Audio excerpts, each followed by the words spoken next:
Nimbo ha omutumi wensa anyu bia ne de ye nimbo ha omode wensa enti we no de be se kemame o se adwuma mi yi manu beti mapa enti e party for game mame enti talete amza for mame kwa ma no so na ye ni nkomo kakra anopa biu de etene se enu ambeka ya ye starte sa nkomo we na ye ntiase se ye da sori ya yatese ye se Public Utility Regulatory Commission PRC for ese yato light bill mu ni ye ntiase ema ye ne Dr. Kofi Obute edin komo ma no chechemu ode ma ye nyina akra no still ano ye de ansene ye tirim efise eniemo omugira so se ye de ato light bill mu ne sa ne manema na ene ye beka senka abafo mu anesa nti ke ye beti wo mu nka na nke ekwa akote se bia o mate so ba still o mu se wo matum eno akra mbeka ya na ye busan senti light off na light na dundum no o mu PRC fo no mu hunu ya na eno de aso o mu nka wansem a da bia yatum nkwa na adisu wo se muso mu kabima ye ba se mu kabima the other side fo no nkwa eno ne yate se the minority in parliament edwa se saade na akoso na PRC fo so o mato light bill mu no enti ase o mu gitumu a enye ye o mu fi se o se nchechemu pinu a eba na eno ne ye kwa o ma no so ye ni Honorable George Kwame Aboagye akwakodi nkomo woye the member of parliament for Asen Akroso Manso mame ene honorable eni nkomo kakra e ma no so honorable machi anope ye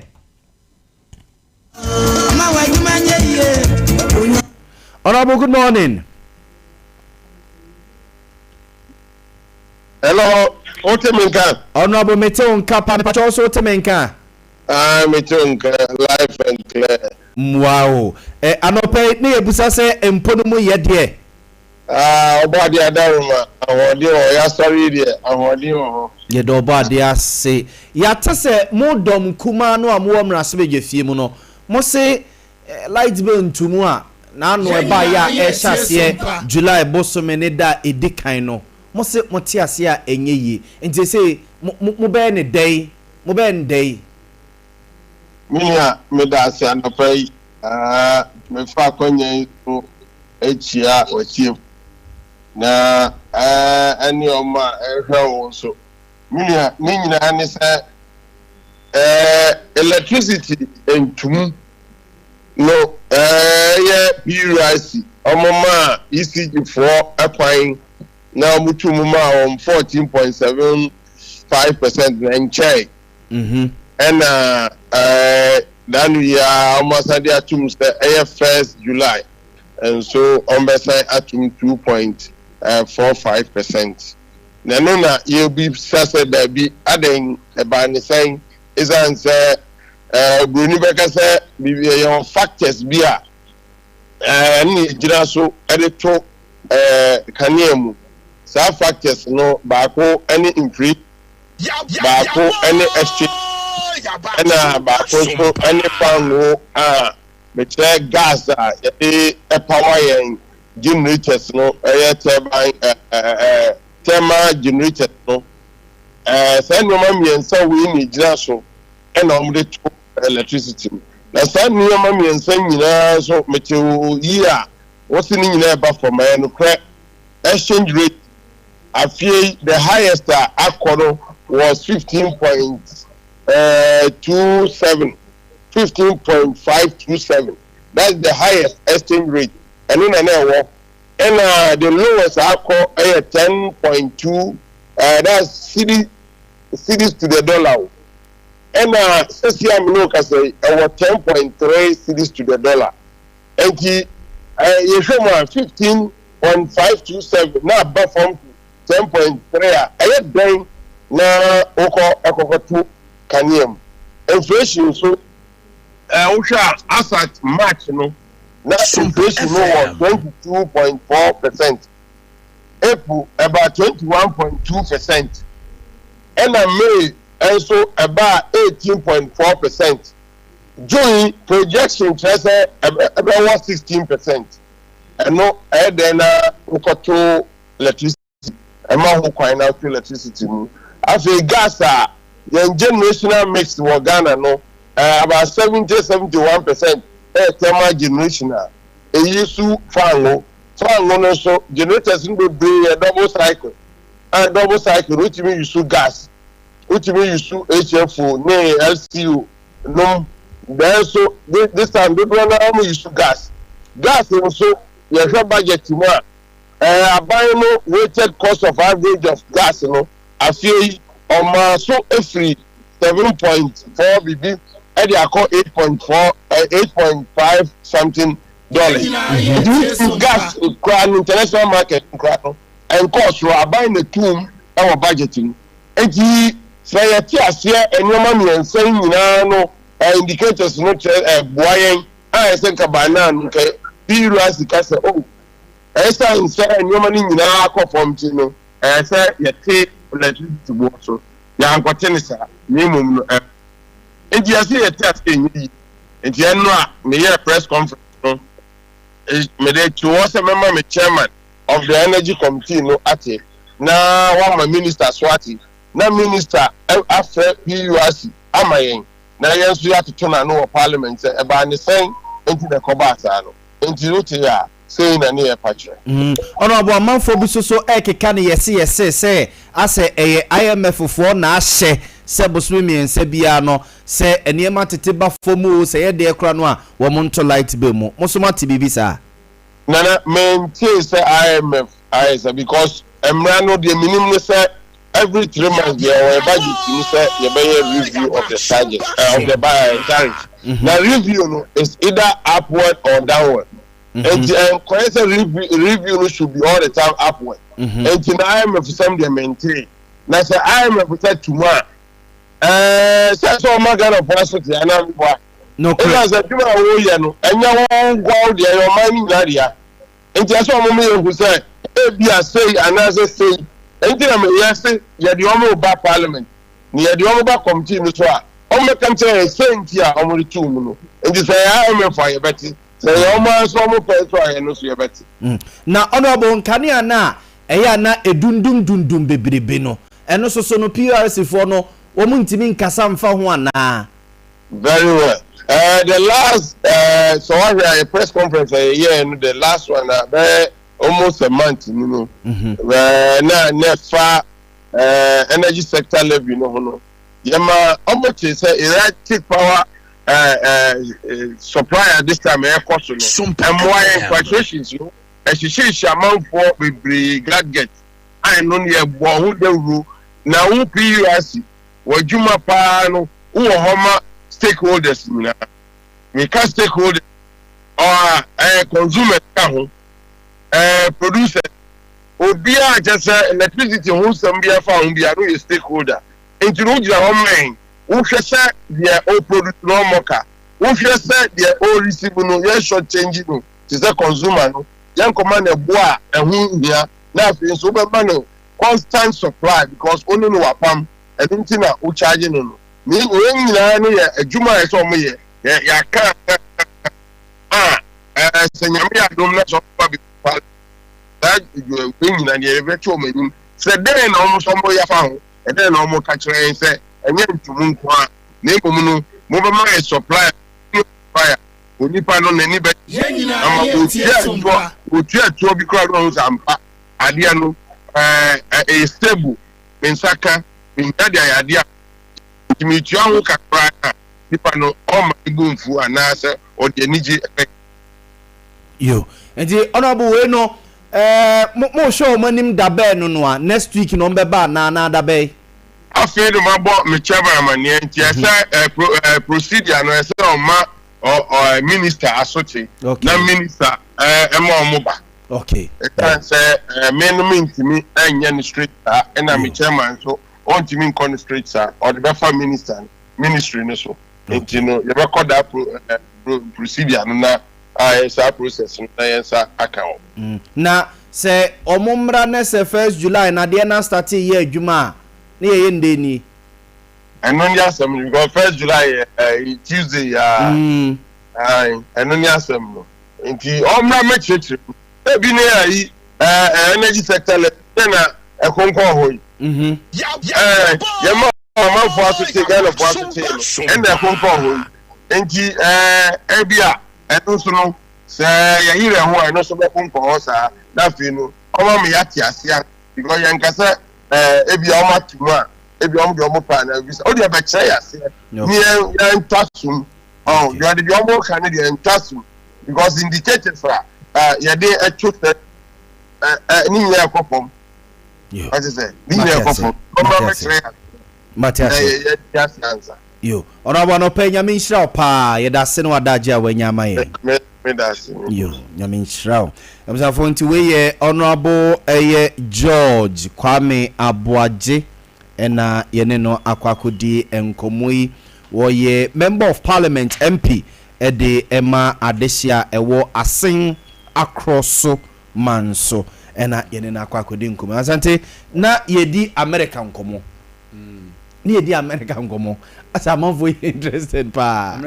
American komo na ni di no say bebre na aye applications what as say am for applications said them un say or the restriction be by Emma na students are no ma apply for schools ni ade Africa no we restriction everyone ma wo mo ye o mo interviews ni ade a de ne nsabeka na nsaka na wako inti asa ama bebre na ebusa se inti na we no abasa no na ye se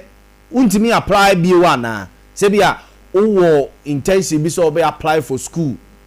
e wo abruchire America titiriwa na ye se how won ko apply because ye see dey ya to watch list bi so inti bia wo ya mfa enhede straightforward say Ghana has been banned for 1 month, 2 months, whatever. Yeah, now it depending on more or minor. So you draw our relations with US. Or more to happen phobia no be kasa. I fancy never bit about phobia. Okay, once the restrictions now, a big can Togo and other African countries. But as Ghana, in Nigeria, and I saw banning ba higher. And to know what me apply. So I apply my own country. I will say, document has been rejected. And to a monk also apply. You say at the right time, but right now, what it will be is yeah, say restrictions no cry a bar for now. Yeah, na omode neme gu akwemu ahun. Say bia na omu demand $10,000 for a bia say school fees na I say for support na. Omode na $50,000. So what I say, they can tighten the conditions of the application. What I said, say ya money pa bebre enko. Say scanner I know what you be an a bit me apply ya. And you know, omo so many means are to impose these sanctions and restrictions. And the omo apply for now. And I'm just a school be pass to me at the base and when your scholarship. Omo are fully funded, omo need to awon car. Now what meet all these conditions are. I don't think say omo who say sebe ade ma we hu hie nti ye mfa ma. There be say ade acha dey say Ghana for ni pina because we nya visas to. Say ye kwa ye ma. Eno dey Ukraine. Omo say we wo kwa ya we wo ko no. Ko du ko mu wa na ko be ira wa da ko tra ko be kunu. Ena omo blemu ye so omo blemu nsu blemu ye. Say obi so na kire ho ho krum. Ama nu say onya $30,000 a obeti menya yera ware obeti onya kura ware na won so koye na onya documents no de krata a cover wo de cover obeti ma be fa say bia wo makura wo Ghana obeti ba be forma wo cover wi a na so waja no say that na because na utim jo mo say bi utim kaka chebo ni say I'm not interested or say waja tu so so nyi do won wa bi o ati say hwisi omonya hwemo e na omoji fa hu de say on pese ase o better obi better on fa hu de so no say pese ho to wani je so better na wani je so ne sa ne ma ne ma no ni asem ti afi na wa ware na abrofo de no ma ware jaye fo de antina o we are US the whole world o man ya pen say omu jaware pa the divorce rate e wo soro no ma ye ka hu bi so we are no ma document next day no we ja 6 months 7 months no we ja so wari bi so won tim nya na hwe ti won say na mo ti kuru mu wanti ya we ni aba ne de okujeto won share the leadership qualities mo mo de mwa no adwanto bia no maye bia no mo koso ani the embassy no you ha no Ghana ha ni komo say ma me no ko Virginia Palmer o say de no o kwa ma man bi aba man no so hwe ne nkasa emu aze enye papa bi ojim so ne president ni nyina su aso o tunu bum bum bum bum no ko ne baby ne bra panyin ne bra pa ne bra panyin na so musu se o tunu bum no ko ne baby ase memde maka no ko ne baby o no nya fi na but so far ya sent to kwan dey say that's a baby oh yes oh yes oh yes oh yes oh yes oh yes interest na wo na yes say Benjamin Netanyahu waje process of the ceasefire that too ama US were say ni abre say bia ne the ama de ne jigu ya yesa say Russia China for na show interest bia so mu show interest wo mu a kabana nke oh ewurade a enke giram dike ena sa Bermude ho na omoka say Strait of Hormuz o se den omoka say omo close no on say eno na ye Iran for omo bargain ye omo de ko eno ni ade a say eno omo hoden ya tum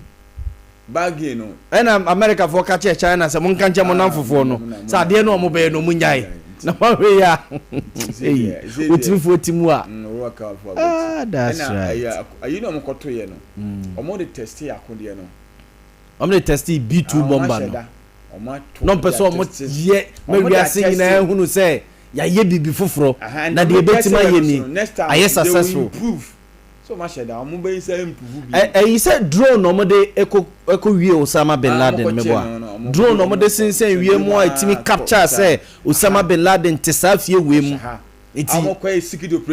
secret operation inti after drone no ma ye the B2 bomber ho mo inti ku bi kra so ho a any supplier you know fuel air no ai kakraka bi na yesi etimi tena wiem be na wotwe no de oti wiem inti plane ni tuwa na se o ya shoto petrol no wako no amano na je se we filling station oti wiem o radi nipa de se ni ti wiase ono he oni problem bia ni suku nyina chese oni omasi omu suku nyina wie omaye omu kwan nyina wie chese dia kan se obadwina wudie hu aya no mo fa no bambo se obadwire impipra gro chese asaji we bambo impipra gro nko na we ti we se ne America for two we niam ko yi your friend say B2 it is a Ghana pa na America forecast o mutu bi aba yenke bete kora ne wa fidia say yenko ka wo mo asante yanko ka wo yen try bi hwe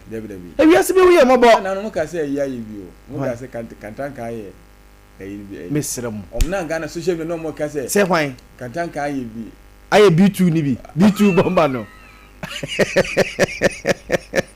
yan fan try to go for way say to go the head of the jail for cross to by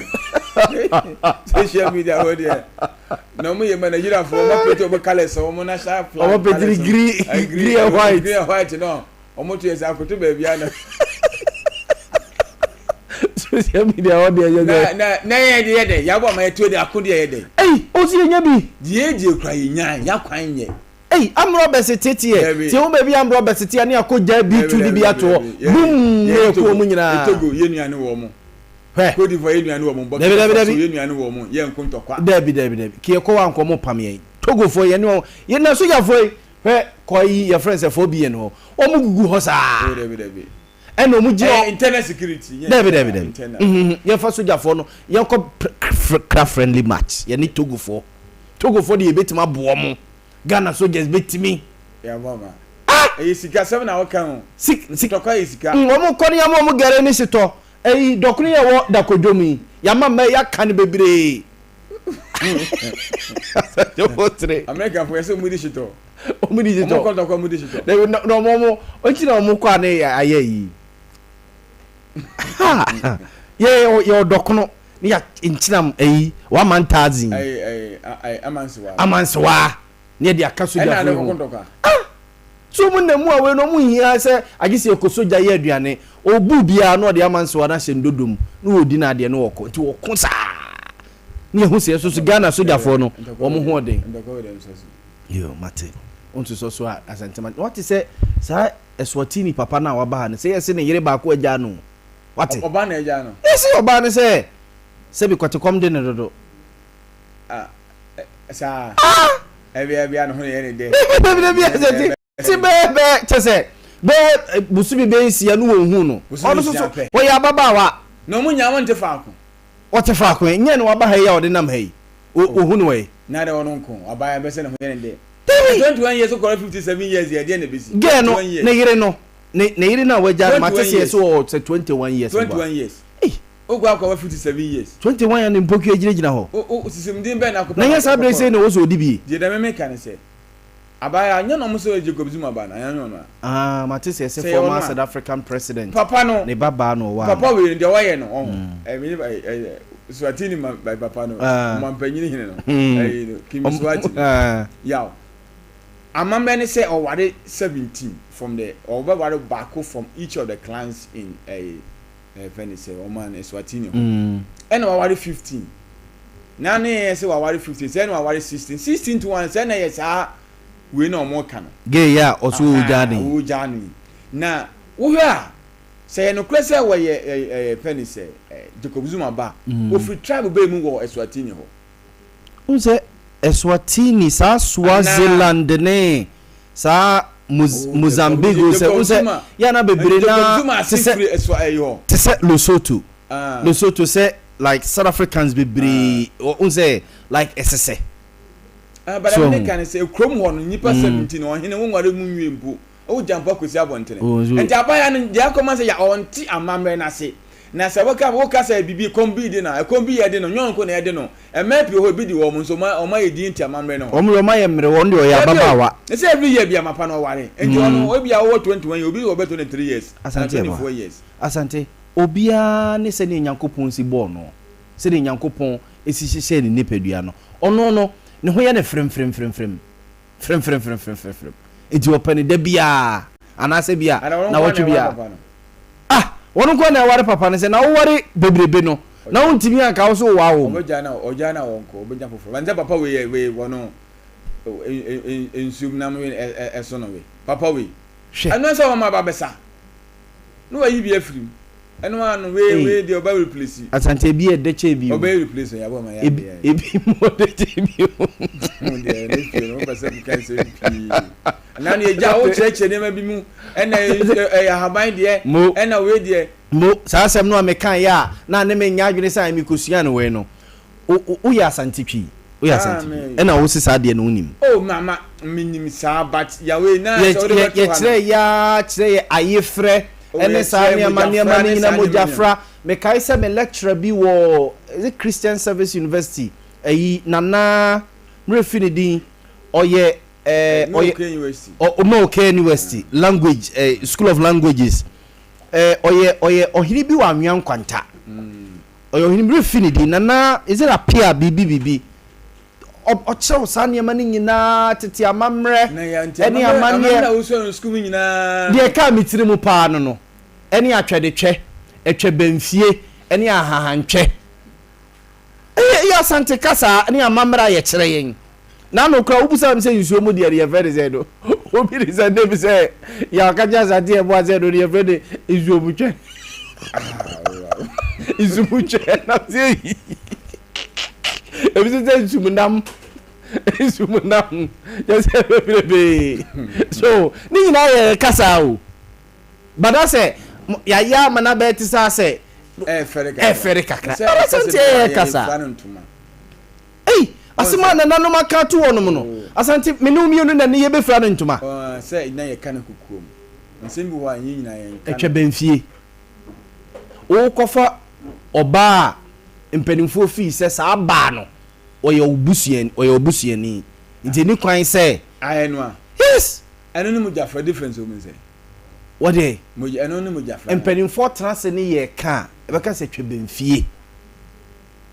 e say ye fra bibi mpanin kasa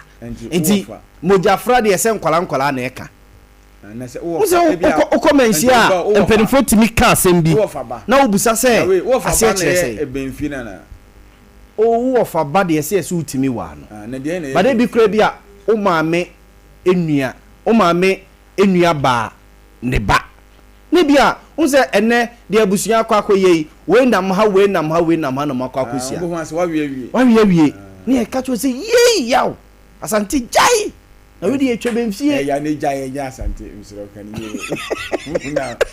una kwaku ka ya wa asante jai na we de etwa bemfie ukofa ba so nwura mu a ese eye ahahantwe eno de ahaban mu nti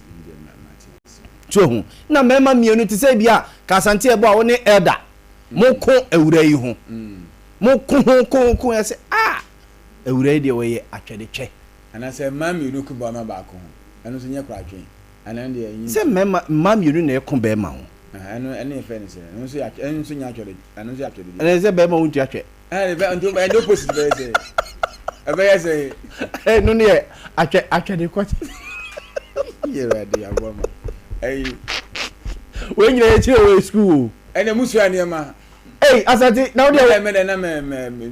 epi madam no me na wo chi madam no da school o je ko tra US uchi madam ja ko tra US edi wa jira mu ji no enu achire o za yo na wo ti aze a ubu be o chire baase o ka jira me say uchi madam no da school o ti ha say you uchi madam edi o da be am chane say ya say o je say o you uchi madam edi twi kasa bi wo ha enenzema de no so ya nenzema fo su ka omo ka omo kasa na o ntena o ba kasa yes enzema forward yeah omo ka ya na ye ho fenfen because ya na ene mbeze asechene de enti sete ensitie so musika no but omo ka na yenso names bi wo de tutu ya ha na say the all boss animal so ba connect sa enti no kasa ne de Jesus so sika no esese na ya no pay no me say enu a edinkomo bi fa Bank of Ghana some kasa mo yi member mu bi be nipa be 100 bi yes ama ya si say o say o man samra yes enti no mji say o ma ya de ba mi de me say o mon koso ahwehwem ya obi wo ho a na say obitima ya adwuma no no mo aya mo ntimi mfa nipa 100 yu bia nko tren fi de ya na mo ya yesre ena na we na ba for sudin ko man say letter commission the sudin ketia on about sudin ketia aka no and we should say they have to reset the letter commission did say organa ha wo mu say enokre efiri omampanyin so bepim obia so bia no ntimi nyina di omampanyin betima yimpichi no chief justice na start speaker of parliament yes so they can do the same vote of no confidence whatever but omumi nya abotre me de me ka say wo hwemfo so bi etwa mu pa etwa mu 2017 yi a police for come akọ training akwa 2 months come abefie kwa yi bi dia mo yes sa ye ka say sa de man ekoso a o man ya emwa na no pay MP ya come anu ndi se sie se na o light bill no aya to mu no me de MP for bi o aya me so me ntia se kakra o ade ase yesi no omo ya ma se omo boa edit omo boa jo mama mo ana woni menya age nkom no ntum na nka ontum bia oye wia na nka na fe ha se odi 1 cd buy ye mo ko ka wo se we ya na for so 24 age into message be pa na mpibi be ko na me busa me ho bibia odi be bia mo kan anse se o so wayi manya anye no wanya anye de mo be de na wanya se waka message be na odi be ko ka che Ghana for ne say aben buy wama hardship aba supposedly how na ho ni nyina no omo buy with the gas to forex kakra buy ama dollar relief kakra na je say ko ba sa na say aban we dey say o buy no bibia nu a wo ya ma timamufo etia ye ne a ene se ne say dey 2028 do a message be na MPP be ko nti be bi wo ho a am for say too early say 6 months na ni o ti aka 3.5 den a beba taxes beba tax den ya beba but omo and is for me say say omo ntimi engage the masses omo engage the stakeholders as why this is coming and one omo yes beba na bibia na say yajatum mo ma yente so mo ne mbo ne nka ho say ne man dia 2028 no there will be no hardship bia azante pani bi so di nsusu e ba sa won ti ase say asofo eje achede akese ne nso muntua ho tax professor no Ali Nachia Professor Ali Nachia or tax expert no obusa se onti ase se asofo eje achede akese a enga asem keto but o muntua ho we emfa emwa o man say asem na o kana on say na nua na mampanyi mama ono ko file ne tax sane ma na me be ka say achede kura no wo muntimenye more than 20,000 me we government appointee a oji achede aburu 200 million also obechirim any asante de ba ya ye ne 10 say no so we ne 5 every month we are ne 5 kwa no eda kura say o chema de ade ne 55 why say pay ya no ya minim say emre bi wo ho a say samra na on za American dey say o mampanyu che na de bia na e mo se o mo de ko aban ni mu yes oche mampani a ote akonya so bia no oche na de a e te se de o de ache oman no sana o say ye na mampani ne de oman ne ye hwe no enti wo sa be che na de a o say o de ache oman no so e bia akọ bia kwache mampanyi kenti e bia Guinness can be 10,000 o da che no e no American ke ye oman ne de a yes bayen ha de omampanyi ni fa o say bi krank ye de to national museum enti na be ye oman ne dia no say na anu bi a ye mampani course akro we su no kente we ne de che no na omo de che no omo se ne boy ye say ti sa kente ni so amanfo kwhwe a o metua ho sika ma na ba oman no papa ne ka fa so for de no ye oman ye tim tax gift tax say sa no person ye no sana ehihye ne ti ana sana ti de a eni ebeti makase ye baba mu ni ajaje nche na bi aja kwakoye mra ba assistance now ne wo se eya asofo nko a ena me kase basa na si other religions no so bia se mo me muslim na me koche ebia me imama owo me district ana so wo mayi me koche na de a eno so ye kan say se bia me ye traditionalist na omo e de comfort obi abama so ne ye no wa awati azi asoni enema ekoho no na asoni enema ho na bekọ akọje enu na make sense say eni si asofo no nkwa so antoa ni amobi akọtena of course ade chese bia ode ye adwuma and asofo so mo ji a adwuma ebi obi di ye adwuma adwuma bi obe ya na say wa ya wie ho ade che etitize bia antoa na bia meche ni nantwi a konfo ho nom no meche ni nantwi kese pa ko value na yenkoton na mpe mra oh ba sofo no on say previous okunantwie na oso bi odi ni ti ebe che oman no ana o chemienu no de ne nan no ayi pedua no ebre ne de ye nkwan on say asofo e o man mu ntua tax asofo ntua tax asori ni ntua tax okay o asori tia etua but asofo ni ye mo allowance and salary ye tax let's say income tax and income tax but the church as the church yes say asofo bia usika fa bank bia no yes income yes but say asori no but asori no so say also mo development for the state asori no see school asori no see hospital asori no at times cry no see prisons yeah the church of Pentecost almost supporting oman no in several papa na sem na wo kana enye se ase ayemfie ni nkosi asofo nko aso okay se ya de papa etuotu ya Yesu kan se yemfa kaza de enye den ema no yemfa Caesar so whatever yankopon so de ema no enti se na ye kana etuotu enye bone etuo ne yetu awie no nka aban no mu no so nyema ye de ye no yema mu na ho obi ehun se etu amitu awie ne de ye ya ja obi ne obesu di papa na sam na waka ne de enye ono nko enji wo fo yi nyina ya sam o mka so mo de ba yes amre o mka mo asem enji wo ko ne atam sika ama no ya o sika no de man obetu ato na wo so de ba ya adwuma ne office staff wo mko mutu o mka o ko kra na bia o twa na ka be 1000 cedis ne be sika ba ya come on na be $500,000 one pay tu ya ne no say a allowance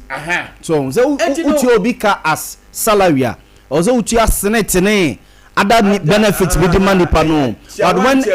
but when o termin as an allowance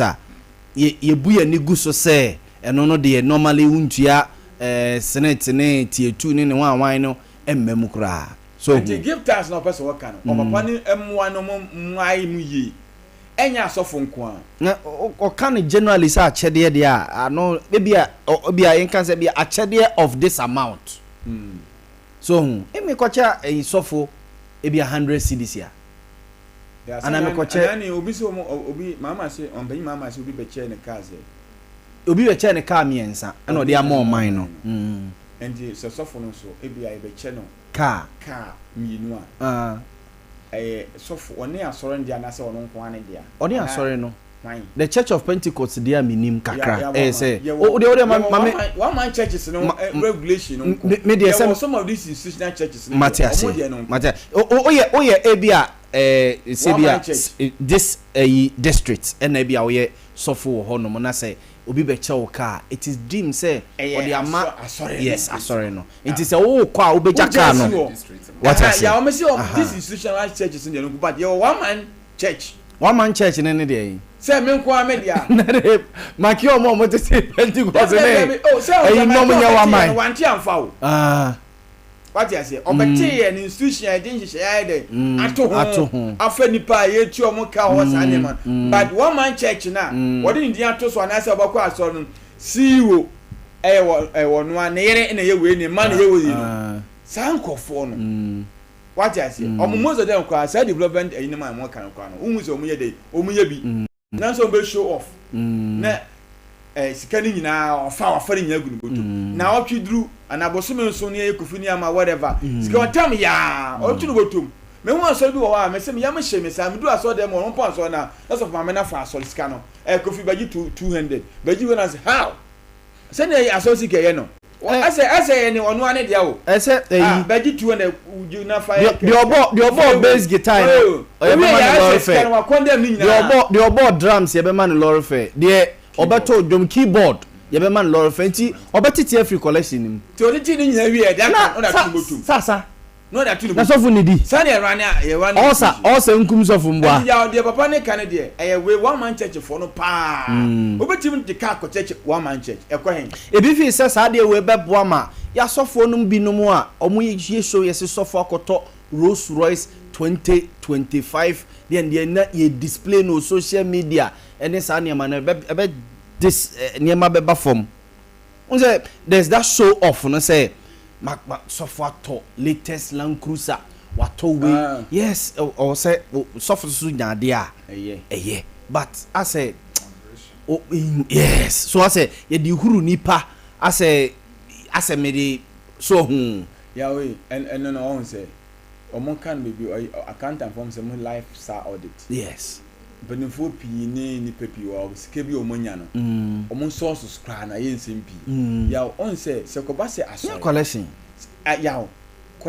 collection omo kan ko ba se aso no bibia obi ba be fa book be hunu mu obi dia onya 100 million mo chase kai wo hoye se wakotwe book me di 26 ma we a administrative the thing say usika na onya this is how it's been expended yes but wo fa sika no enkrata sem bia ni mu a ase asore no what fan say ase eye wo personal property aso de enkaye omamu ni fancy people na community ni nya japade eno na papa na sam na wo ka me de me ya adwin ba bi pa ye one man churches for no one man churches for no yaw ni kronye obakọ aso oton bibia wa aso de mo yes afasi keri nyina be 2 billion wafa what you say wafa ye no they said the open no this can ye enanka aso no kra no yaw obi wa so dem ohia be say 2 times start business en common study say bia ya sorry ma we say mpokra identify mo say ohia 1005 yes omo bro we wa so dem ho no no asori no en support wo so ho bia ya ma 2000 bi ya ma 5000 bi ya ma e bia 10000 bi say fast start business de bia asori no kra no ednani edi nipa na chi so ho se ne adwuma si call se ne business esi konia de se nipa no esini ya automatically e cancer fo no ne college no obeto e ka oman no ne college obeto ebe kosoro se tight no obetu ya ni nyina ebe kosoro so ti ase asore ne ye bibia support ode be ma asore no ebe kosoro but when nipa na asore ma no koso adi hia asore no so automatically be di hia na so fo nkwanda kem what I say but when in sorry ma no pejaba automatically suffer ummo wakrana omode aba on say in recent time asori bi aba o memu bi mfan say otabe de for example ne sa happen for no omode enkontabuo ede ato asori no what you say enye say ye for asori kwesi ada your church board ye wo so Sunday money nyina should come into play and sorry ni be here there this time normally omo engage omo nsori ma no o professional wom enti ti say be elder accountant na wo ye no yes we dey koye wadwuma but ebia eba asori ebia ya to collection and I see ye ba for there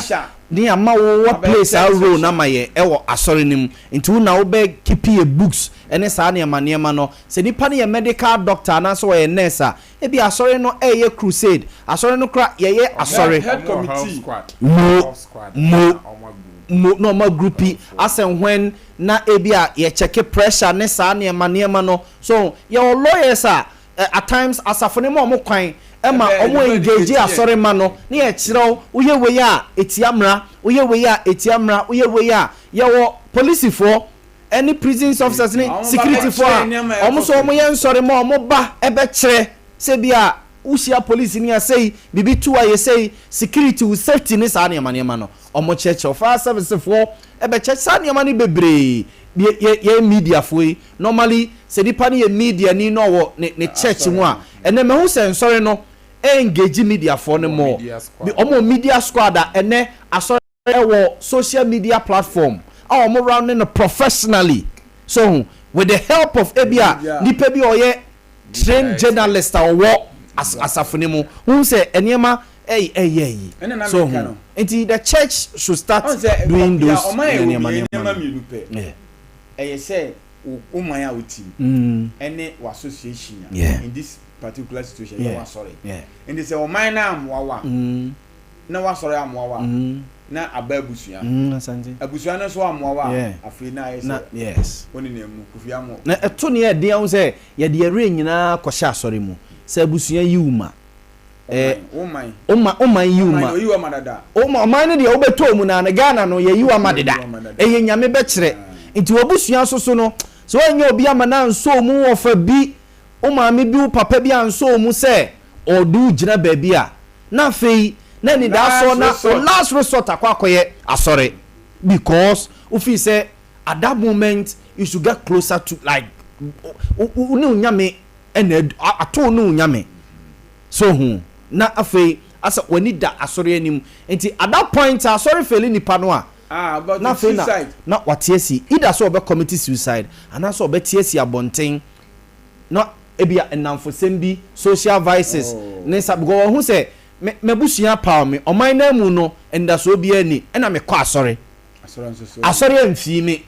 so hu enti otisi abonten ase kọ no obebo bia ya se emai se ni also ya obeye because man must eat so hu eli de no yem fa nko NGO fo na so nyina gift na wo ka no ekata ko ba sante mo ye mo ke kan say ya na masa amanfo be jai achede o debio yes so some of us asante mama some of us we survive on gift ya we na ko ba sa say e be ye mra na ho e back door na be ye mo se on fa ma asore ne yo se ni kan santuefo mo wo mo soli why na soli ye gift so they have been social about Kwame Nkrumah in the 1960s. Musoli, say you go wu. Oh, ya ba my again. It's say join who ko je soli a so ko theater. E be mra. O say be mra. We have to all abide. And two, like na say some chef for the say you put it to actually say Muhammad omanpai Muhammad dey na ka na 20,000 going. Na yes so bi na obenya beyond some chef for go ko nya ne he na okotua ho tax e bi nya o oh masa wonye se journey o oka sorry dey ne dey o ke mi no wonye se ba ne bi o ke enti ne me chene say asem na papa na ka no say in some advanced countries no somebody here adwuma to some extent enti yen so enti abrochire so mutua sole they call it drinks they call it their drinks UK masa Ghana has seen some 20 ba ho na be say one man drink one man diane drink no nya drink o na there that is what they call it say called drinks. Drinks. Oh, I have to offer you some drinks. That is when it tells okay. Yeah, the end envelope. Solidarity. Solidarity. Yeah, the same envelope there.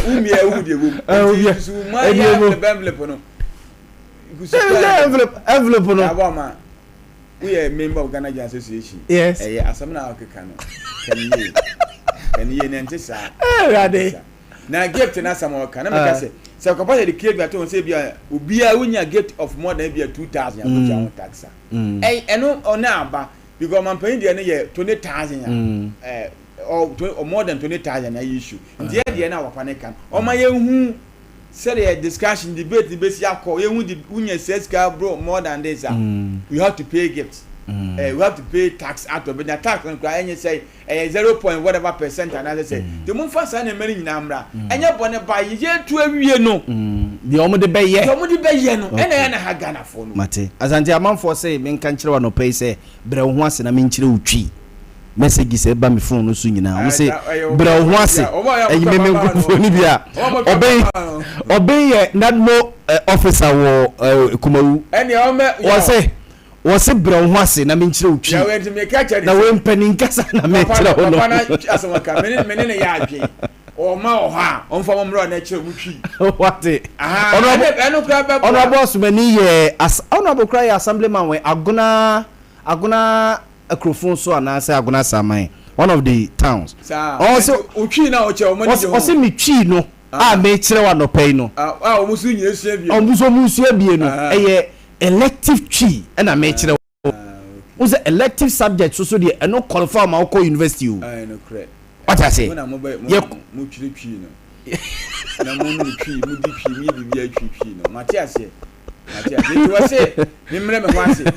e jo say bro wase na me nkyere tree no na efa pen ne paper na chro na de omo keka so so ne de mami ma elder akwa aba na ye no munsu papa anopay adamache na ho ye the radiase kangen energetic drinking water me ana me kan say eyini pedua no muzum lion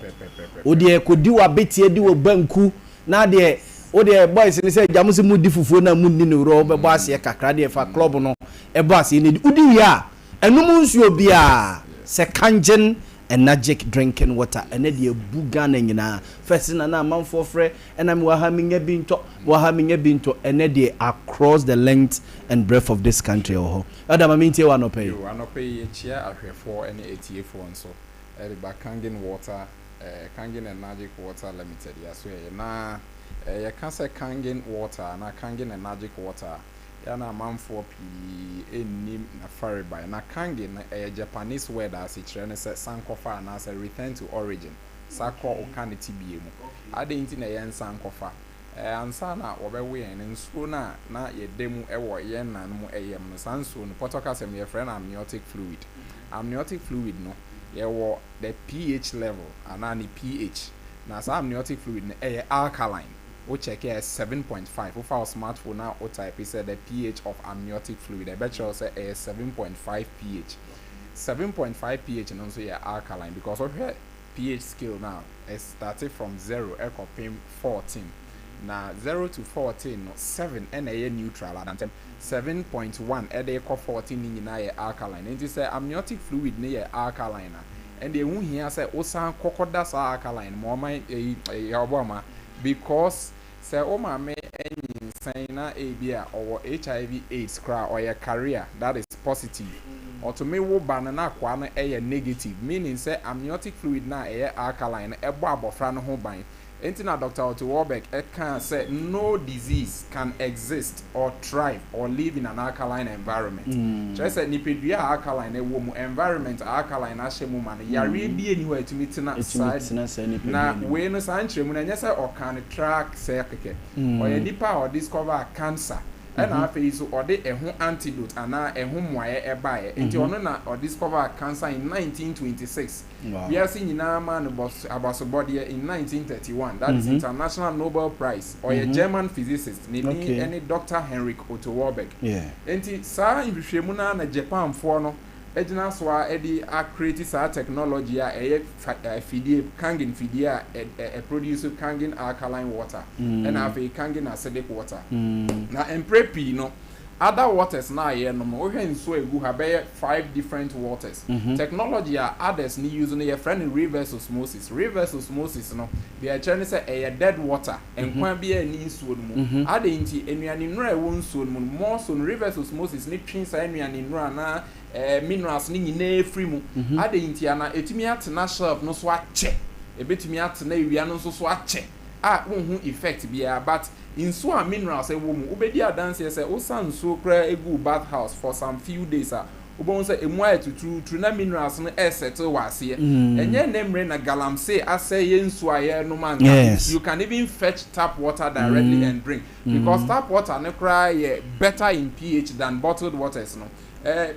Libya Boga, may test this and so 5 year away. Nina and son, I bet test. Inti kanjene ada insie wojomwa ye tobinum. Okay. In the first 3 near other waters, then 2 air kanjin and magic water. Okay. Now, some use pH test and fan sumwana and fan test here. In so nina, I say a pe, nina colorless. Colorless. Way yellow and way green. Then we tested 2 drops of indicator no so tom ewa ya share 200 Ghana cedis and to for kanjin and magic drinking water say unhia pH indicator ya de be ma fe big burger 5 water see in so be no ma test wa ha first one or pH na very yellowish second one is so as a lemon green third one is so ya be lemon green the pH scale no so we be 2 we be 3.5 we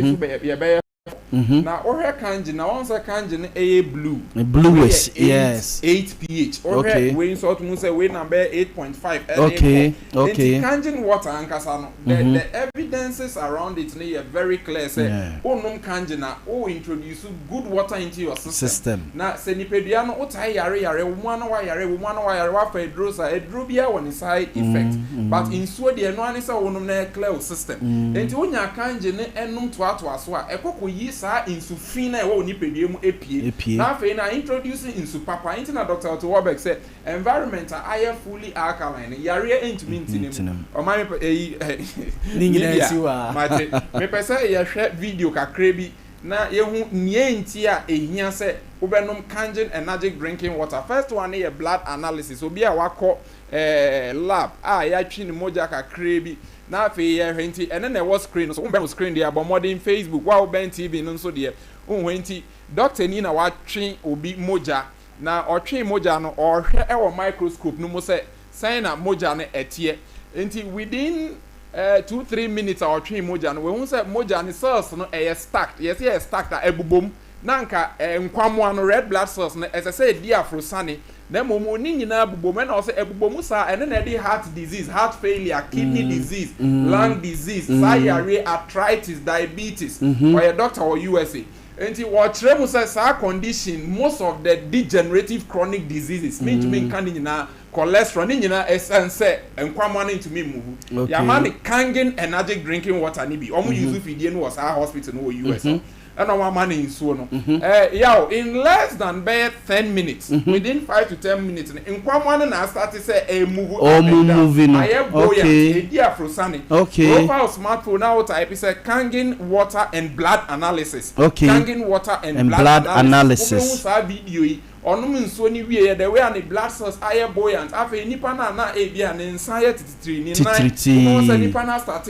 movement up and down because say no ni cells no flow ebie timoja ne timidie frusane we no ohia dro this is the work of good drinking water the very second video no so and also about oil obi a o use kangin water machine no they are producing so na afa no wasa oil egu 2 glasses more or the normal water egu oil no so enti so MCR my in second video no more okay eno no ye yes enti kangin machine here tomeno so $10,000 enti ukra $10,000 dey see ho machine na esi we no sa no you $8,000 you were even $15,000 any ebenum nsuo no eno enti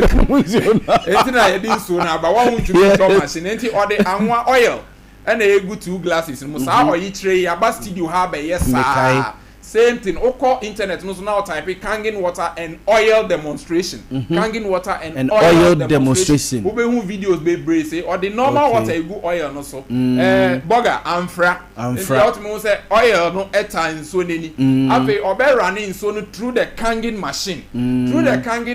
no or the kakra or non kasa benom kakra nti odi kan waso machine no nti machine e pan so no mi no onya ne alkaline water and acidic water ne wo no ho na acidic water no so ye wode and then that for you be concentrate on that. Okay. Now obu alkaline water ne kakra bi na wanom enti tumo say we bu e glass no mo and na wanom and bi na wanom the kakra be gu oil no so.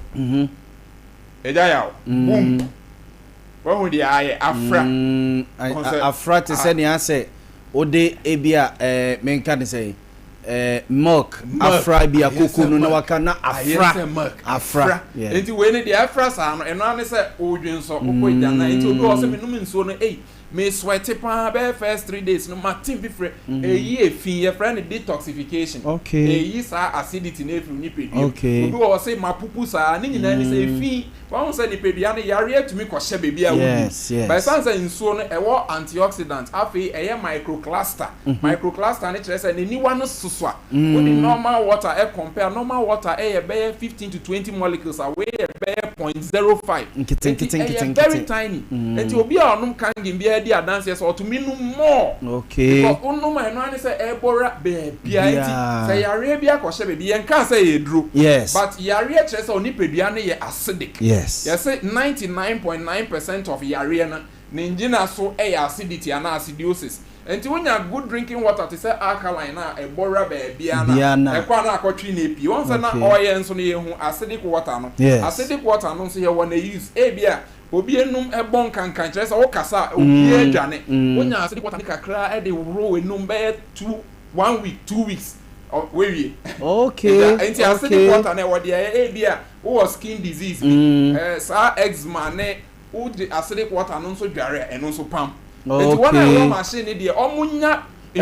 so mienu both the alkaline for drinking and the acidic for external use na ensi uses ni ye bebrebe enti no Majama adwanso de kakra so answer finally ne ya wrap okay adwama mintie we be ba cho anwamade enso yi ni nyina ye minerals na ye wo mu any properties bi to say antioxidant say the director kan ye no na microcluster no enso wana ni susa ntetimi bo rentim se moja akoda ntim na ntimi die frusa no nipadua e bo wura ho no ma na ne moja ne ma moja ne ntimi die frusa ne na minerals na e wo mu no so ebo nipadua no ma nipadua nya ahoden so nko so ase obi a waye mere no odo ye kase enso na nya aduro but minerals na e wo mu no e chance say de ye aduro ebo nipadua no ma nipadua nya ahoden so nko ye adwuma e wo se obi a eye na microcluster ya ye kan yi on say so na ni wasu so nti etimi bo ewura nipadua no eyi o ha obi a ewo nipadua no so efi ho no e ma say yare bi wo nipadua no ma na eye efi ho no nti na de be ka say enye aduru but anwanwade enso ne ye no obadwen say eye aduru nkofo bebre fry amunim say eye aduru ne atro mu say da bi enye aduru minerals ne ne enyo kwan ya fa so ye nso lastly Libya mpacho yenhwe a short video of machine na air producing so machine air producing so na afi first one the one say obi testing so ahodo we no otu kwan kwa ma no ne a normal practice say me want me pH indicator which me as line up in so ahodo ni nyina one say test e bi yellow e bi blue purple e bi lemon green we tire ho enti esan say ye nso adwuma enti ya testing so bi anya train TP adwama nso be na quickly ya na ya testing the pH na ya testing antioxidants na ya ready ORP say we na che ye machine na de ye nso na eno ani na won say ye produce nso when ya two streams or won say alkaline na ma purple and afi acidic na ma o yellow sa enti na ma okay won say apai nso mu mi eyi efi ni bibie free nso na e feed the machine mu na afi ama both alkaline and then acidic enti amount for so na motom na ya acidic no ye na enya na ye tom ma o say machine pan so ye collect alkaline pure na ya ton alkaline na ma enti we wo sika na ho de no wo na say wa to me to machine kra ho e ba be install am ye be service ni say machine $10,000 e bi o bi fie ni bi o US no betima to be abrewa na wato ama na okay about the bible install e be service okay ama okay and when not me tough here but and when you also beto nso na every 30 Ghana cedis 30 Ghana cedis ne regular ones they say a whole pack 30 cedis we a distributor crowd here we no nya no fufufu we nya ne be monte so man pa 24 cedis that is major distributor okay and Kumasi high and say obi tom a pack of Kangen water emao more than 30 Ghana cedis. 30 Ghana cedis. Okono say more than prefer ya be deliver nso na ma. Okay. And after major distributors all over the country. No more so tom is about 30. The regularizing price no. Okay. 30 cedis in the Tamale. Wa Bolga Accra, Sunyani, Bebia 30. Wow. Aside 30 ni 50 cedi de no ho. Okay. 50 cedi de no we na bottle ni deep blue. Ha na ni pH number 8.5 e dey call. Okay. 30 the any 8. Okay. And there is a difference in the pH level. Okay. And sana gallon mu dey say and then 100 Ghana cedis. Okay. Single one say 25 cedis. Okay. And we bia na the prices. The regular, the mid pH and half the high pH na near 8.5 at the point. Okay. We do distributor with the more than 30 Ghana cedis, 50 Ghana cedis. When Timmy crowd bet to 30 Ghana cedis the NB. 30 DN. Okay. 30 DN. 100 DN. And no yema or more cholesterol. Okay. And no oil no more. Okay. Okay. Say if you only cholesterol and can say you drew. Only cholesterol crowd the 30 CD DN yema. And if you also say 30 CD ne boy thing. What me pet dispenser. Dispenser no what they buy office I feel more 30 cedis. 20 liter dispenser. Dispenser kesi no okay. 30 Ghana. Okay. So we need dispenser yeah tumbi. First na 100 CD for the dispenser, but this almost dollar no swati. Swati. Nti ye koto ye no na ye nso ya teso ama nti ye nso ya de aba 80 Ghana cedis. Wow. O to ani nso na bomu a 100 instead of 110 cedis. Okay. Nti dispenser na ya refills. O to a o hia say ye be fill ye ba be fa na fe ya fill ya ma. Nti anope no bomode na sesa wonsuo. Okay. De or how be ebe bro. Okay. When akanje ni nsuo na okay. Anoma born kama ICS we ICS nipedua the way I who blood cells blood analysis no nipa no nom ye 10 minutes na fe ni nkwamo na edi afrosane na ne moja na edi afrosane no bomodin yes me wo message bi wa ha say o say ni din de kwabna jesi okay kwabna jesi ye o say o wa figiase na normally okokuto bi a na 30 Ghana cedis no dem na 35 cedis. 35 cedis. Yes, or say 35 cedis. If you just yes. If you just say okay. I don't think enka kumase. Eka kumase. E won say e bia na oton wo nipa onye major distributor. Okay. Say bia ono so akofa free major distributor. Okay. But nipa na major distributor dey offer 30 Ghana cedis. Okay. But kumase ha ne die. Okay. Bia nton ma more than 30 Ghana cedis. Matias. For numbers ni to Ghana fe yango. Imagine your number is 0241 44 91 0241 44 91 0507 and 0507 37 94 74 0507 37 94 74. Okay, so we person a major distributor. You started from 20,000 Ghana cedis, but normal distributor there from 2,000 Ghana cedis. So between me okay. Your social media handles. So but more than follow your promotions be run or when you check free when you free. Okay. Your social media handles. No, Kangen Energic Water Limited. Okay. Kangen Energic Water Limited. Also na you verify and the okay, the blue no atake blue. Verify. Okay. Now more than also follow promotions more benefits. Okay. Yes, that's say observanti pension bi nom o ja say na benefit a obenya no edosom ma me ni dwa kakrai dwabe rural bank ya ka kire mo say ene ope bank ya obeso mu obeboa wo emfa ho ne se ne usitie edwa wudie se ne usikasem sitie obeso mu na wapejao ama ososo ababe millionaire wabe titiri wo adwuma wo yemu a dwabe rural bank ne yekamfo de ama wo ya ban adwuma eni wankasa wo ye wadwuma wakra ne ma bi upese wukoyi afi kra na wo sha abrabo ase na wo pe boafo a dwabe rural bank se ne oboafo ene ono bra boru mo branch bia mu ejoso bonre dwaben etimetim onwe Roman Hill Mazin sepetim pomu fumeso adehyeman wo mo ewo ho 0271409340 0271409340 kanjin en ye de honkomo abusia opese ye so distributor anasa opese we major distributor abusia from telephone number CCA 0241449191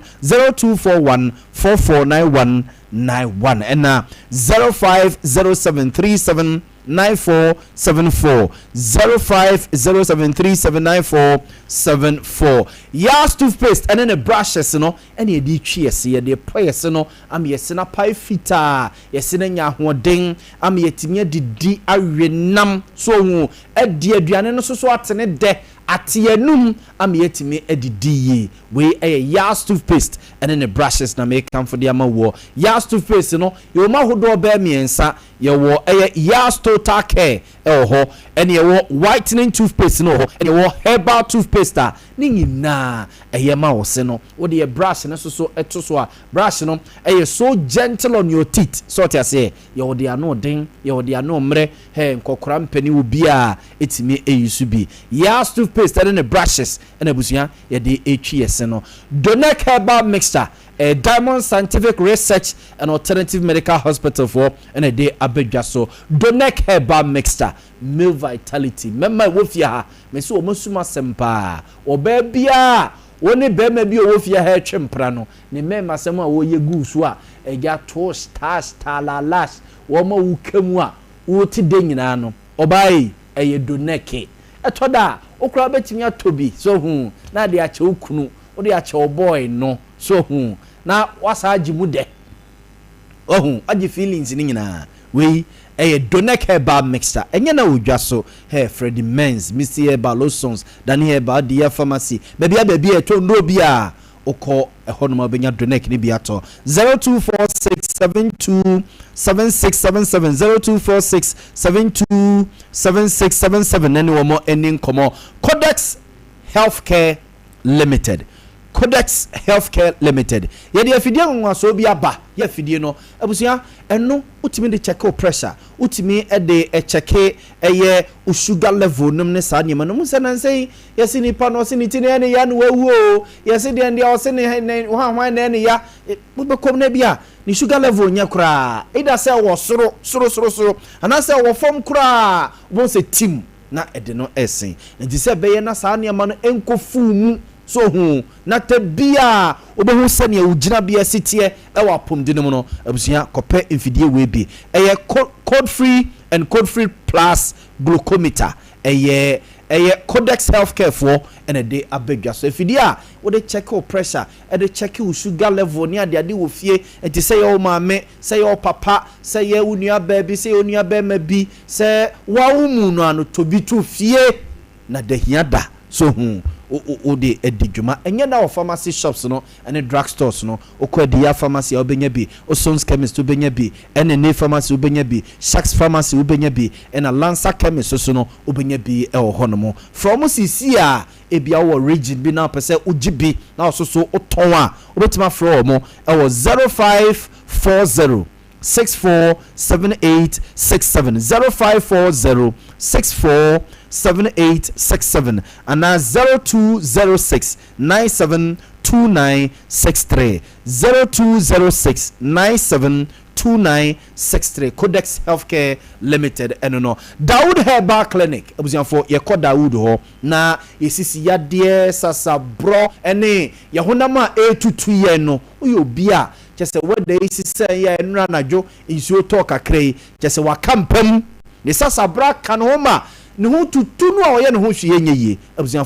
for ni echere Dawood Herbal Clinic ya owo ejoso krapa yankase bi bidro ya ye de esuruwisa efomuwisa hwentia ne akakedo kakra e de aka no no abusia wode etu ahuntutuo no so ase e de ama sasabro no wode etu ase e de ama osisi na ya wo ya no wode etu ase e de ama wapo no wapo so no a de bia edwa wo no wode etu ase e de ama wabra emma biokra friend 0241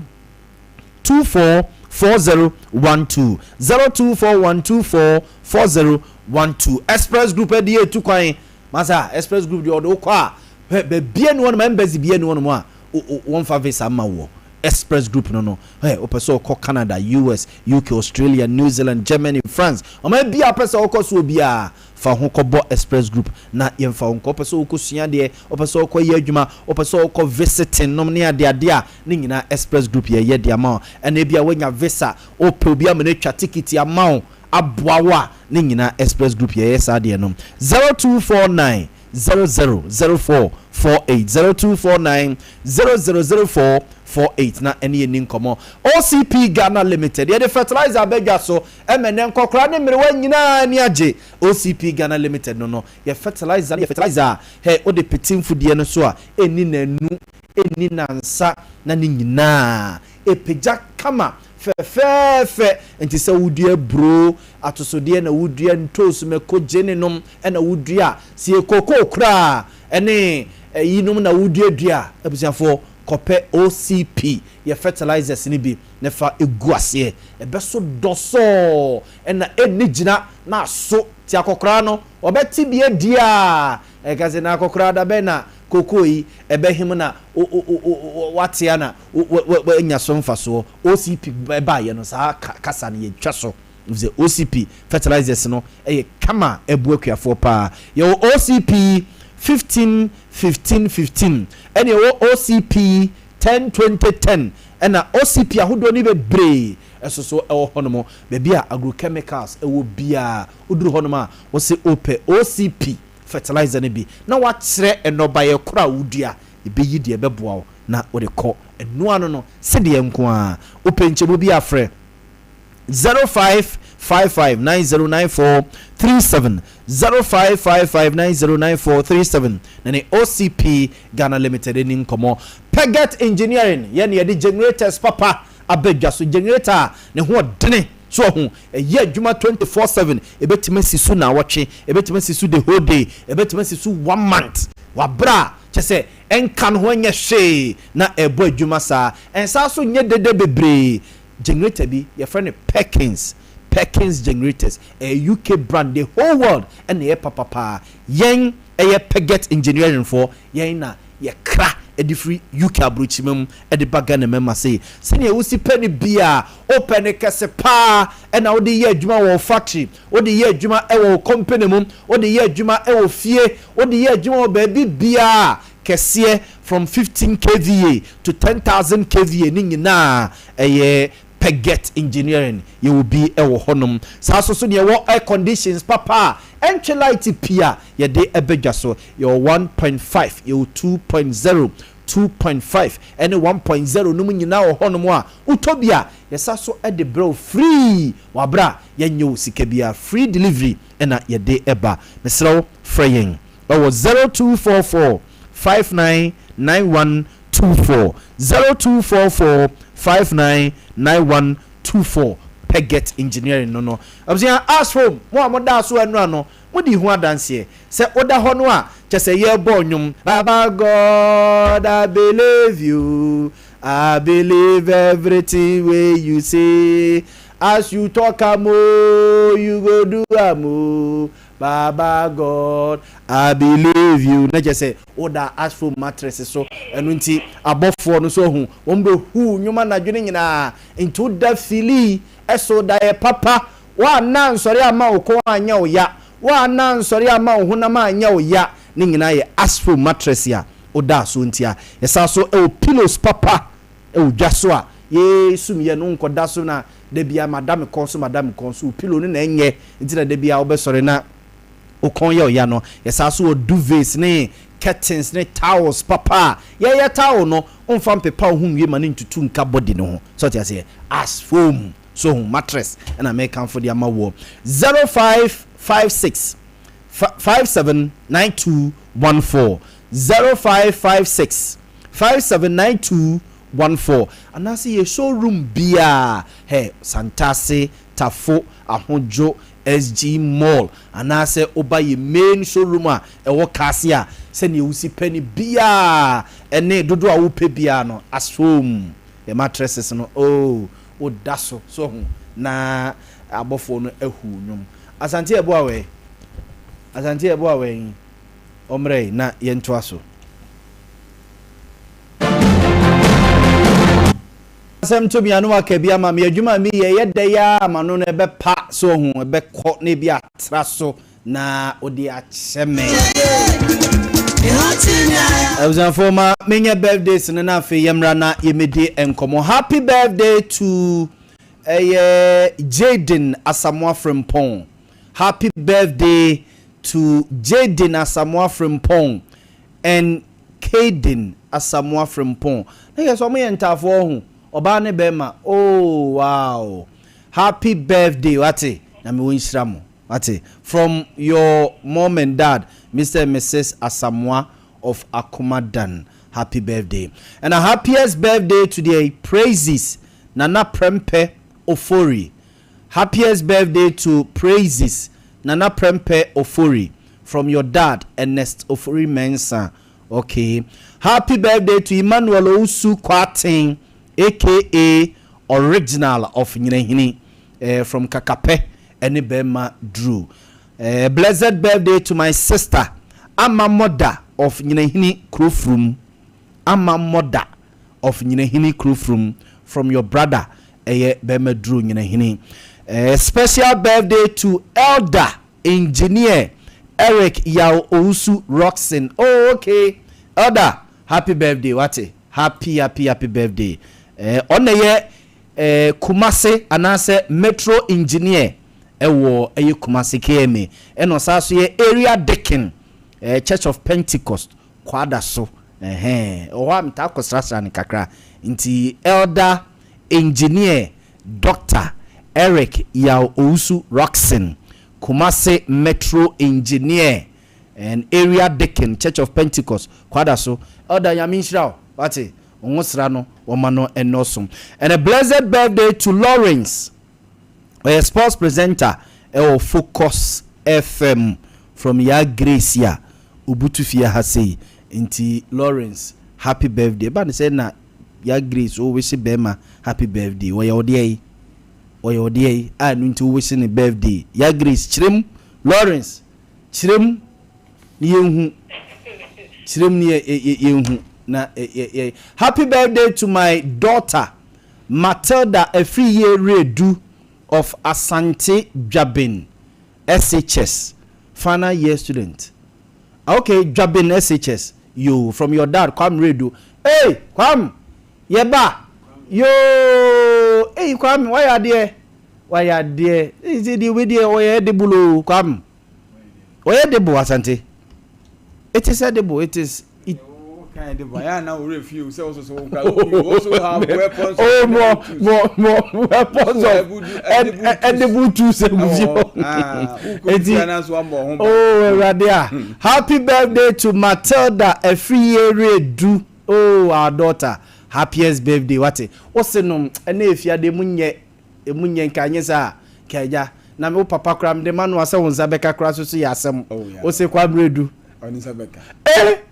Kwam de beko. Kwam de mijididi. Kwam de beko. Eso beti kakra ko de beko. Matilda, happy birthday. Wate. O papa do me wo fia say nyina ne wantis nyina say e ma happy birthday. And a special birthday Asante Ebo me lawyer na the TV you see. She's my lawyer. Me pacho fato so mam wate. Akosia so mam fanto so. Amia me nua ba Akosia Champoma Asamoah. Or a lawyer. Or a qualified and practicing lawyer. Na Akosia ene Nyankopon de afe ba ko aka ne mfie ho. Na Akosia de make nyina ne se nyame wo nhira wo. Na Akosia wo de da bia memo anya case. Asante si de Akosia picture to TV ne so a wo betem ase de ntia me se oye me lawyer na da bia me nya case. Okay. Enu akodi ama me na da bia me ba no office so. Wo me ba no office ya. Na nya asem na person odi ma. Na de na person odi ma me. Na bibi na tachiri. Se ni nyina ya asem. Na de na nya asem. Ya de onti ma mfa ni office nya hwehwe sa. nti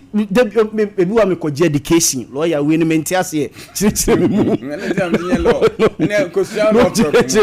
no chire mu da bi mi nkosu anya za ono no pese da bia so me ba ya adwubi birthday asante ye boa na bibi nti na pon picture ma asante ye boa wusuro eti miami ni aba akosua echampoma asamoa Esquire happy birthday from unyama no munyina se woma happy birthday wate onyankopon onhyira onto nkonem omie wadwenem so hu na onfamfiri adomu nko adomu na cases akese so hu na emra so hu ni ebenya dollars so hu enom ni ade ya grace na me picture ye way oso oba sisi kura de me yam crash me you me yam crash me asante amanfo say bre wo ho ase na me nkire utwi message na ba na eba sa o me say o mo anwasa say o yet say yes that's my lawyer o bibia bi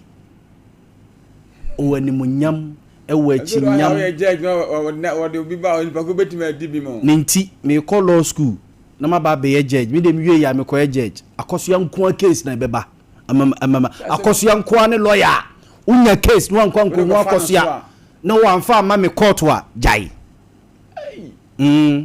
koso ya edi ni birthday na nyame edi afi ba akwa kanimfie ho koso ya happy birthday wate lawyer akoso ya echampoma asamoa happiest birthday nyankopon to nko na momie wadwenem so ho ne bompa yeta machi na me so law school no me nkwana me me judge na da bi obi a wanfa case amere obi a no oba me court ho no ma obedifo bail kura me ma no but wo dia wo de ba kosia woni mo nyam ene wachi nyam ntino udru gate na no a me se acquitted and discharged acquitted and discharged o mo bi ehun weakness o ai nipa de o so bia wo ni weakness say yeso so media no no say one we say adwuma piwo wuntim nye nurse na nurse de me dabi me doctor na mu na ma wo to pane na me doctor na akoso abase wo yare a me ma wonye nurse me ma wonye doctor adentia david me dwini nipa hu adwin na lokwe doctor no nti ni kan say ma wo ye adwuma piwo ni kan say ma wo ye bi na me doctor ne de ma kono ye gynecologist for no bradia kamema ma na wo na no wa so wa se me su adwuma ni ye se ba sa me doctor me sa doctor no a me ye gynecologist no ma ni nyina beba na me nsa ma onye lecturer so ati gugua me ma onye lecturer so o ye lecturer so a be ha wa pomuden ne ma pomuden ni ha be ha ye dey o ye lecturer be ha na me koye nkoko akwa kuzi anti na me gase adwuma bi ho a se me tete nkola ne de o se me tete wo mu bibia mu adwuma ne senchojo na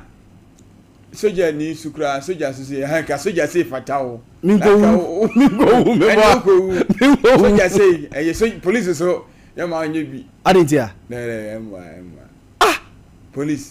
oba ne ho fra wonya case aba police station e de ne koto cells pe na kono ni ya na ye kura o police ya me jina kwa so ya me jina kwa so adwuma ba ko de mani je ho pa asante eye be ma wo pam e manta de telani awurade a asante kamesusu obast no kamesusu me de chese na wo twene kam de be pam ne ma no ukoba bia mesusu obast mesusu ayi wo hips Middle East ba uko Arab uko di be na wo twene Iran da bi o ma uko o ma ho ne ko David me ko pe hwe ho 2 months atoba me ko pe hwe ho no mo ahye jarabia de akata ne ma izo hwe me afa pragia na misi me shawana ba na misi friends mon for be African market le jomo market bi na me for pragia na obaba akoti ha anti me manche na baba ko so betra se ma ko chemfi ti wakwa ko chemfi na machine mu so odudu anti wa na ni asante wote de na but my be she mamu pa da ba so be she mamu say wote ma mi nu ntema wo keka ansem no masa mi ba do nya waye da bi o iti say e say asem na me kan ye say me ti ma mi nu ntema yes say me kan ko ansem no kra enkasa asem no kra na me e me dem tikam e na ba ko betra ba ko say me enkasa obi na okasa am so na me pa chew ti Yaw Boamah wudi we ko ra Iraq ne sa Africa events Middle East countries na o he no ano no hwe na ho oba prenu kra hwe na asem timento na me na me so ma oba de so ompi hwe omo de amon fani agro na se say o papa na o he na wa ba na oboko no Eswatini oboko chena fa ni video ba ko bia na ne ma ne bi kasa ne bintu so me yes de na oba na kasa nu a hu video bi na e fe pa lady bi no yes oye MP wo Eswatini ho yes oye MP wo ho no mo oye MP na ne guys no ba ko otitwi pa wo enra ye ya it say ye na se de osikatwi no okama ho te so hun say omo a obeka mo hun say but okama ho te nam so wow okatwi mekoto enu a wunu atome Thomas mekoto no oni KM fo no na eja omo soso eja omo esom wanye de ensem okafa wo no ote ya ona jowa tri mo mekoto to mi oho na yedidi nkomo ne ade a na papa ne yese ne yere kuma no a oye Jacob Zuma eba no o se owura no ontan hu no o so ontan hu no asante no no so no oye babunu afi no wadi 21 years a oko 22 sabi ontiama mrase ne ho so hu ontiama mrase asante odi amamre e ka obi feelings ya se odi amamre e ka obi akono de ase 22 yi no so odibie onko 35 ni ade na ka se ye ka se Solomon ade ayira Solomon yiro mo se ni no ye say 700 and 4000 o ka so munya no mu hu Solomon indina ojeto no ho so sa indina kwa na beneficiary mama na say Solomon yire me indina baya no won ti amamre na se wo sa Eswatini wona umiana no na do wo no betonto na am ka se won free krom wo na ko bu samani bi o ma ware be se 4-5 years hwe be infie 9 na there be asante body no before wudo injuo tutoi enti te papa mo na so mani da ho say emrante na atwa palace o hia mo na papa no onpe boafo say say bia to hu boafo na osuso so no ne obene ngwaze one mo sese ka Ghana ha oni krom wonya agro say da gito ho miswati yes ya okrom ho no omu chirima omo ye ohiafo pa e be 60% o hanche mu 60%. On say no na nyansa na ka se nipa 2.5 million na ye Eswatini fo mu krom wa nipa okumasi akwedo so chomo bibi na ne yire no no sources include a claim say obia Rolls Royce ne yire no papa bia ni wa opa en famanka oh sani any o mama na nije and two papa na nkasa on private jet and so odi o man na eye military system no oye tese mampani we mampani ya bibia ni wa okasa o pen na nsanka wona edi o man so enti krom ho no o man yemfa papa ni agro nipa 2.5 million odi o mo so no emu be 1.77 ye hiafo enti 2.5 million eyire said there ya ema bedo so ache mema meboa possible say yes enti se ma do so che mema na se wonko ano waje 16 aboso ozo ewunya adaje ma wo mu na ge ibu afu no so jaware a mo se ge no wonti amamre na se o so wonti de wonti amamre na se wonti amamre asante ebo Rolls Royce eno obedi ada yeah private jet papa na to no ese papa eno no obedi ada once me ka say so ware 17 from the clans no eno ware 15 tiksa ge o to 16 no ono won free abusuan mu bia na nka abusuan panyin ko wo se abusuan me pedi ko so nsanko odi nsefo na abusuan panyin be re am no so nsanko because once job creation and other benefit amonfo aware fo ni nya free mu sebe omanya sebe hia aduku nipa do na wo mu na wakwa ware o hene panyin ana o man panyin a odi o man so nyama betwadi a opebia na wo se wo nko a na busa panyin bepno enti uni papa say abaye won sebe wono ya wono sebe ebia sebe na ya san ne de nenye ne butu because they were free Jacob Zuma busu man ho to no then yes we free royal home ho Awonko. Yes, we free fi ho kra. Awonko mfata ho. Or say citing months without seeing her husband as the cause. According to Swaziland News. Me hu ni say. Ewura ni gina oni papa ni gina TV. Asante eboa. Hwe ewura ya wo gina ho yi. Bebunu kama. Papa we wako wan wo hu papa. Wo hu papa na say papa na we busy man. Wo hu say dey. We busy man. Se bi wo hu say be ye say. Na kra ketwa pa ona na papa 57. Ne na de papa wo di vie say. 57 years. Na say gay ye di say gay no 22. Okay, omo say your friend no nom Sebo Zuma.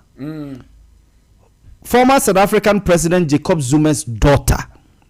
Nom Sebo Zuma, 22, is said to have fled her polygamous marriage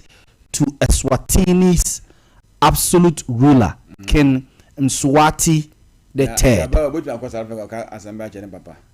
Okay.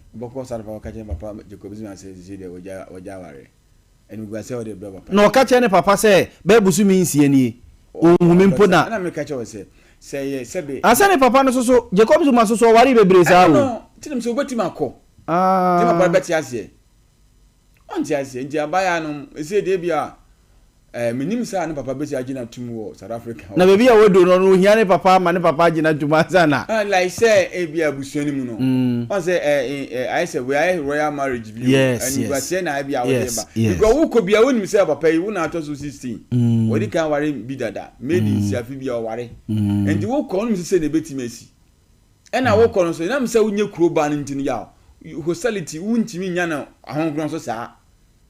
na wo nti ase e man panufo ne obi a wo hase ne bob bra e bi kura obe 50 years saa to be say 23 bi so be 25 kura na every year bi o ware wo mo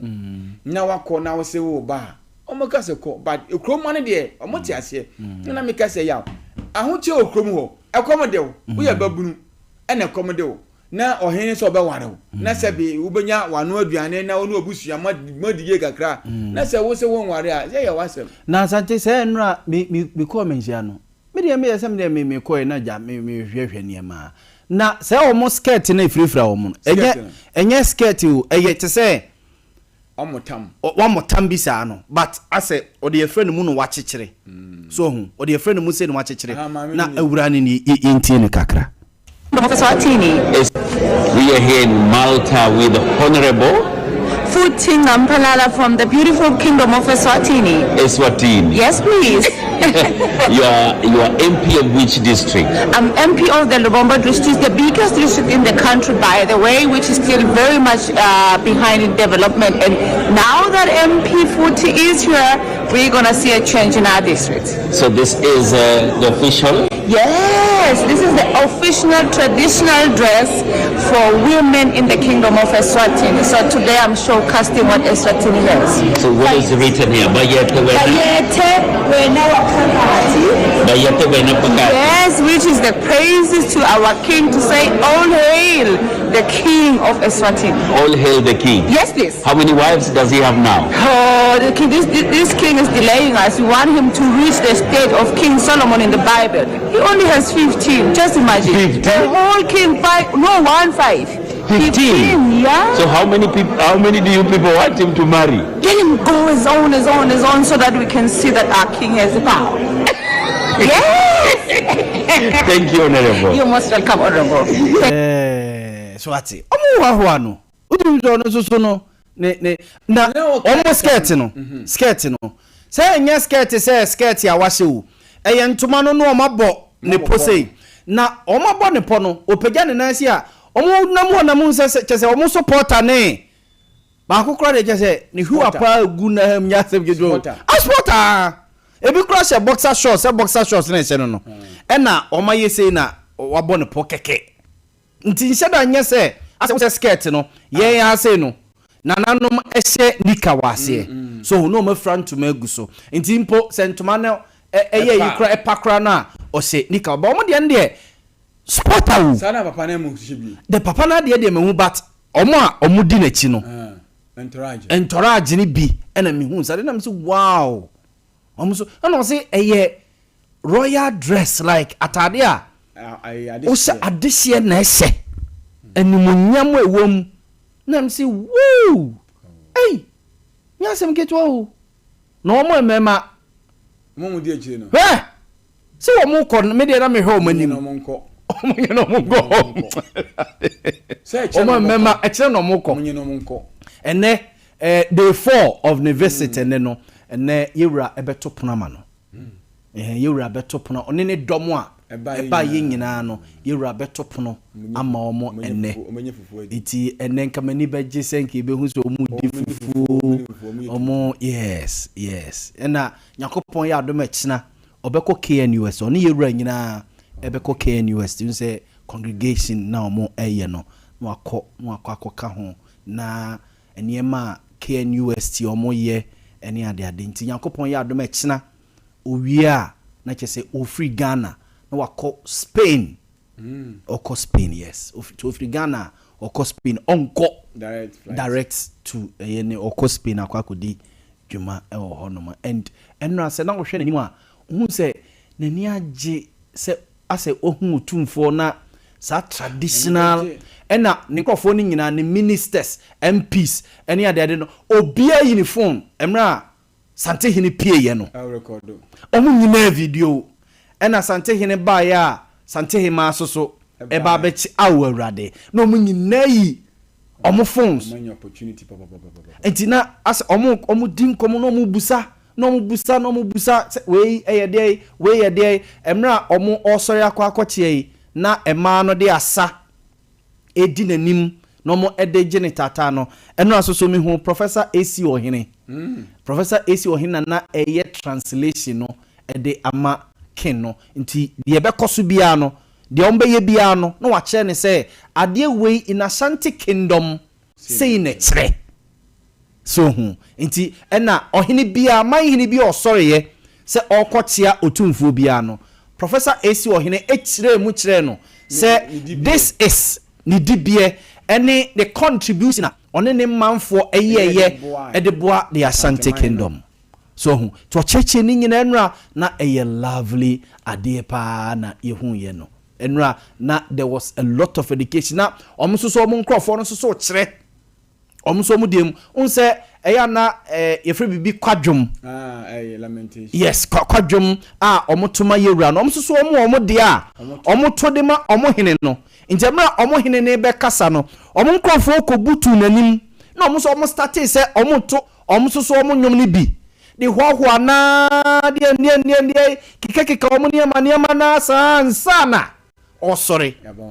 ababa kasa I say nya another return na